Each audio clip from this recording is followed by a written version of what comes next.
So you've got 40 grand to spend on a turbocharged performance car. 20 years ago, the default answer was Subaru's WRX. 10 years ago, the revitalized Mark V Golf GTI really shook up the performance car scene. And 5 years ago, Ford's Focus ST showed us just how much fun front-wheel drive can be. Today, Hyundai has shaken all of that up with this, the new i30N.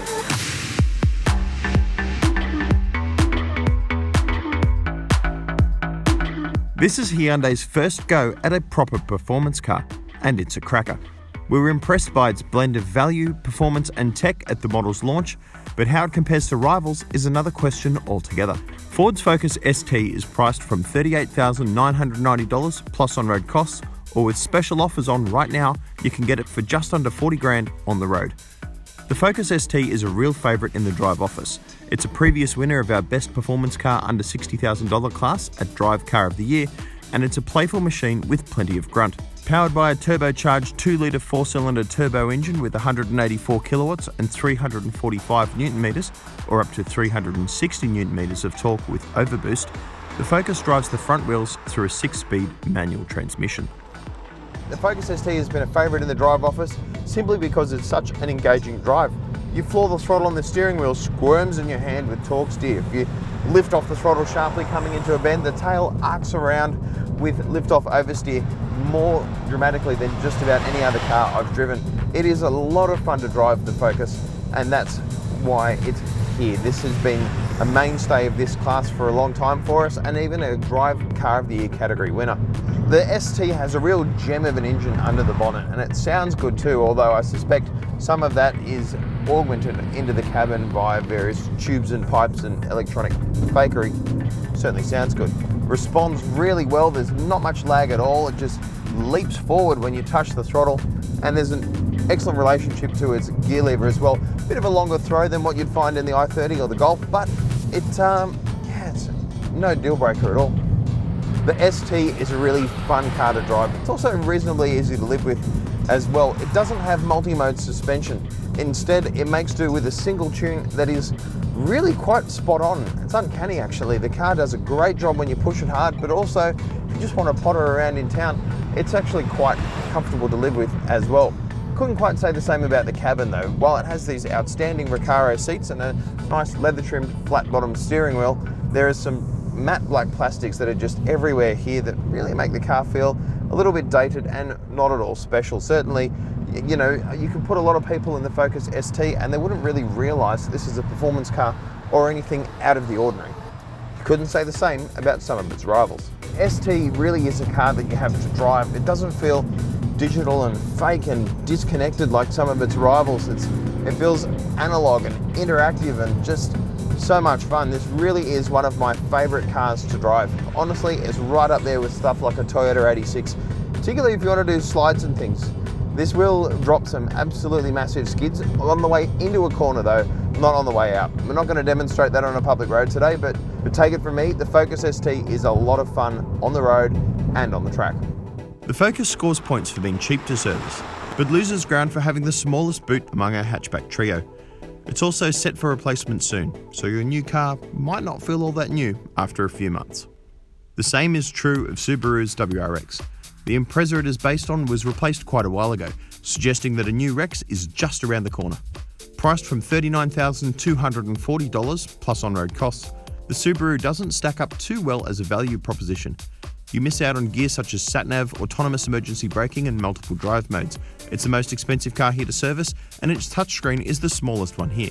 As always, the WRX is powered by a horizontally opposed Boxer 4-cylinder turbo engine, which makes 197 kilowatts and 350 newton meters.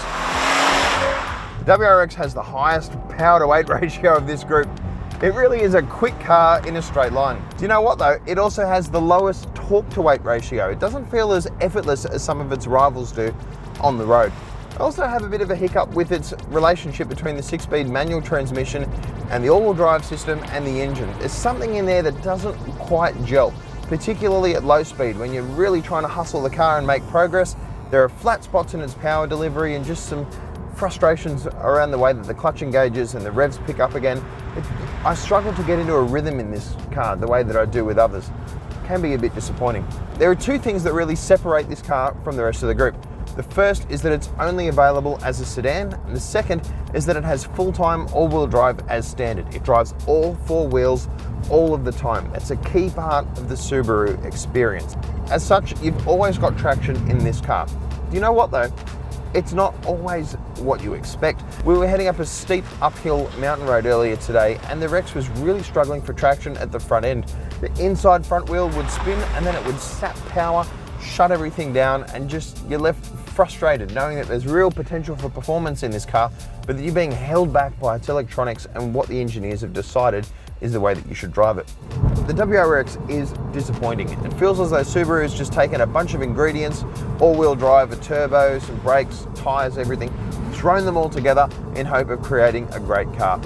It doesn't feel holistic and integrated and finely honed towards driving perfection in the way that it should do. It's a little underwhelming and a little disappointing. I don't think it does justice to a legendary badge. The Rex stands out here for its all-wheel drive traction, sedan body shell and solid reputation. I'd argue that there's only one car here that can match the Subaru for badge credibility, and that's the Volkswagen Golf GTI.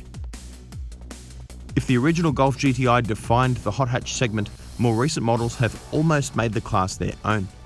While it's never been the fastest or most focused car in its class, the GTI is an all-rounder that blends daily livability with a little bit of a naughty streak.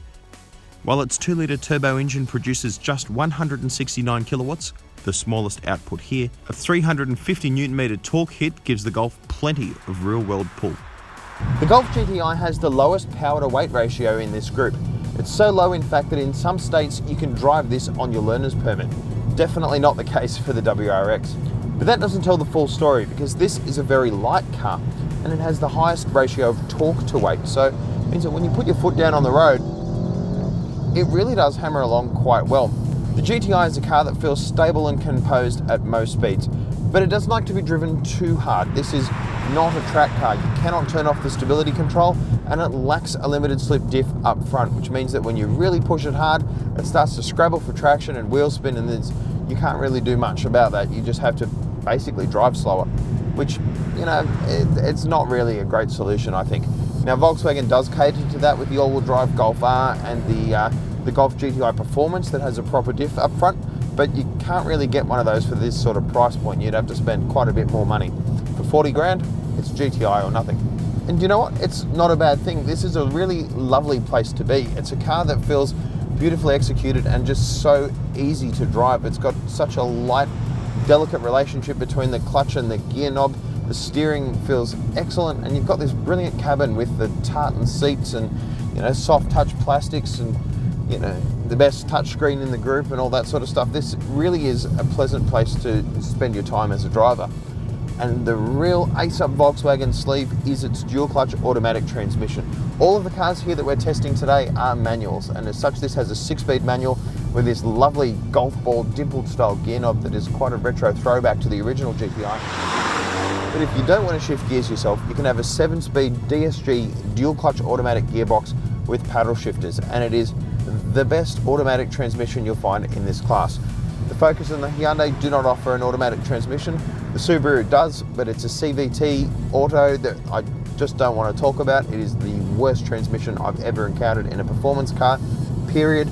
You don't want to go there. If you're into the WRX, buy a manual or buy something else. Don't go the auto. Yeah, the GTI isn't as fast as some of the cars here, and it's not as hardcore, it's not as entertaining to drive, but it is a brilliant all-rounder, and that's always been part of the Golf GTI appeal. It's always been a car that you can just live with every day and then enjoy on a weekend when you want to go for a bit of a blat.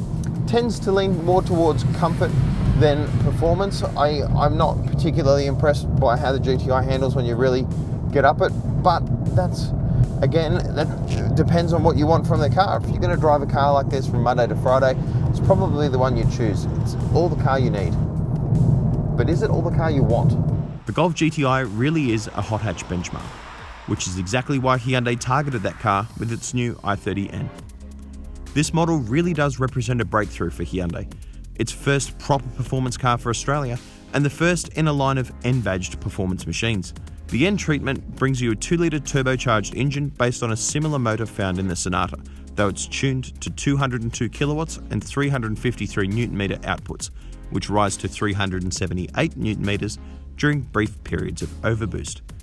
It has the most power of its group, the biggest brakes. It's the only hot hatch here with a proper limited slip differential, and Hyundai claims it's the fastest accelerating of the front drive cars, hitting 100 k's in just 6.1 seconds. The i30N certainly is fast, but more than that, it's also a lot of fun. Unlike cars like the Golf GTI, you can completely deactivate its stability control, which means the car is a lot of fun on track, which I've personally experienced at Winton Raceway at the car's national launch. That was a brilliant day. But this isn't just a car for the track, it's something that's also very much at home on the road. Part of that comes down to its multiple drive modes. Now there are two big blue buttons on the steering wheel that, while they look a little bit dorky, they really offer you a chance to tap into this car's abilities. The one on the left cycles through different drive modes: normal, comfort, eco, sport, that sort of thing. The one on the right gives you access to N mode, which is basically everything turned up to 11 to full attack mode for the car. It affects the steering, the throttle response, the stability control, the exhaust sound, all sorts of stuff, even the way that the front diff bites into the road.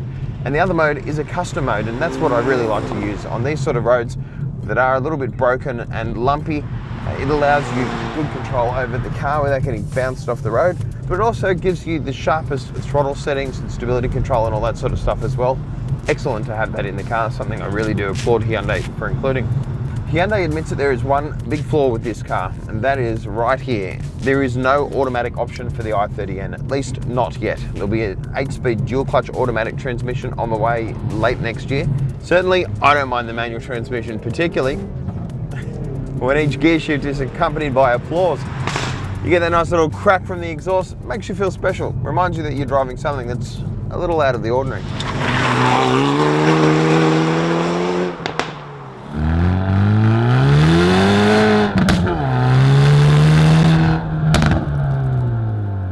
But it's not just tinsel. When you really tuck into this thing on the road, you can feel how just well sorted this car is. The suspension does an excellent job soaking up bumps. The steering offers heaps of feel and feedback, although it can get a little bit weird when it's trying to counteract torque steer. So I do love this limited slip differential. You can come up to a tight corner, go back through the gears, and then just get hard on the throttle, and it just finds drive in a way the other cars really struggle to match. It is an excellent feature in the car, and partly what you're paying for here. It's proper engineering. Excellent to see. Some performance cars rely on help from big brands to attract customers. Names like Brembo and Recaro and Sparco and things like that. You know, dropping names like a third-rate Instagrammer at a post-Oscars party and trying to get your attention.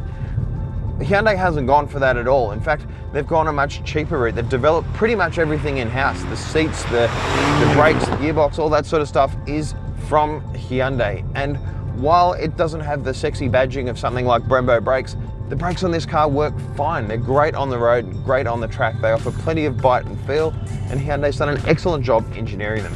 It's proof that you don't necessarily need to spend a lot of money to buy a car with outstanding engineering integrity.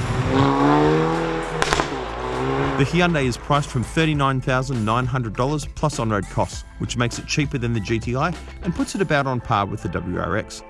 The Hyundai and Volkswagen are the only cars here with autonomous emergency braking as standard. Hyundai claims to have a slightly larger boot than the Golf, but a stiffness bar mounted behind the rear seats could get in the way of cargo. We'll call it a draw. While Volkswagen, Subaru and Ford support their cars with 3-year warranties, Hyundai is the only manufacturer here to have a 5-year guarantee that also covers you on circuits.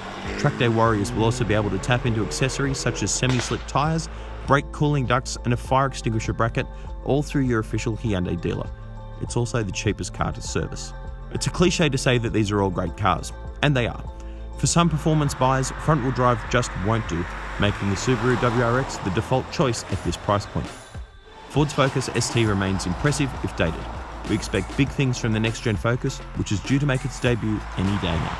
That leaves us with these two cars, the original recipe GTI and the extra spicy i30N. One is a comfortable, polished daily driver. The other one is a genuine driver's car that delivers real performance.